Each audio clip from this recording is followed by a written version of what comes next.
This video is to answer the question, how much do I need to retire? There are several different ways to calculate this number, and of course, the value will vary from person to person depending on their circumstances. But to give you a ballpark number, for most Canadians, if you have around $500,000 at age 65 and you have a home paid for and no debt, you should be able to have a comfortable, if modest, retirement, and you will be better off than the majority of other retirees. If you want an above-average retirement, you will need more savings. This video goes along with my blog article at businesstowealth.ca that offers quick ways to estimate what you will need to have saved for retirement, regardless of what country you live in, and to see if your current plans are on the right track.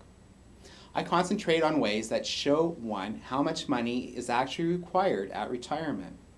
Traditionally, methods for determining retirement income focused more on the percentage of your current income that you should be saving.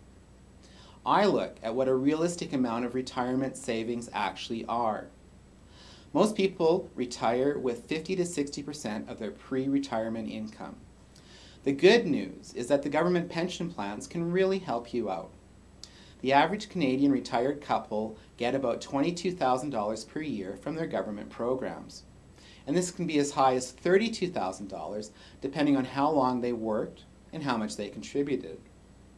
Also, this plan is currently well funded, so there should not be a problem on counting on it being there going forward. Unfortunately, most people do not retire with $500,000 in assets and a paid-for home. Although most Canadians do manage to retire debt-free, their average retirement assets are closer to $100,000, and it is a small percentage of retirees that have $500,000 or over. That means many retirees will be relying mostly on government benefits like CPP and OAS to fund their retirement, and that might mean that they receive as little as 25% of their pre-retirement income. Somehow, they will still make it through retirement as people are still going to get older, but they may live in uncomfortable, subsidized housing and be in trouble if health problems develop that more and more are not covered by the government. More seniors are ending up at food banks. This is not the retirement I would choose, and I believe most people would not willingly choose, other than they chose by not planning. Retirement planning is especially critical for business owners, as we often do not have a pension plan, and our income and expenses are variable from year to year. This makes trying to put a certain percent per year away of our income unpredictable.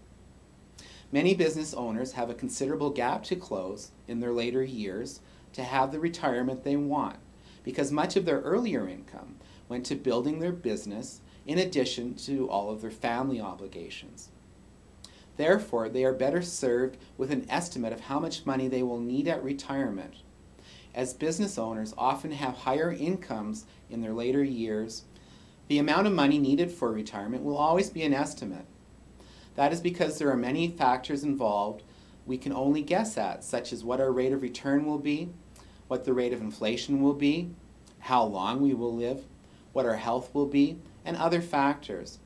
Because the amount we will need for retirement cannot be determined with certainty, keeping up one's work skills and keeping them current, close to, and into retirement can be a good idea. After all, there are only two sources of money: people working or money working for you. Having the ability to work part-time or have some source of income can help stretch one's retirement funds, and more people are planning on retiring later than age 65.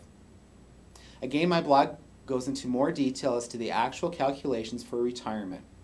As a financial planner, I do retirement planning for clients on a regular basis. I use a realistic approach to retirement planning rather than a theoretical one saying that you have to hit this particular number by this date if you want to retire. If you would like to discuss your retirement situation with me, I would be happy to do so, and you can get in touch with me through my blog. We can also go through the investment process we use to set up a realistic retirement plan for business owners and other individuals.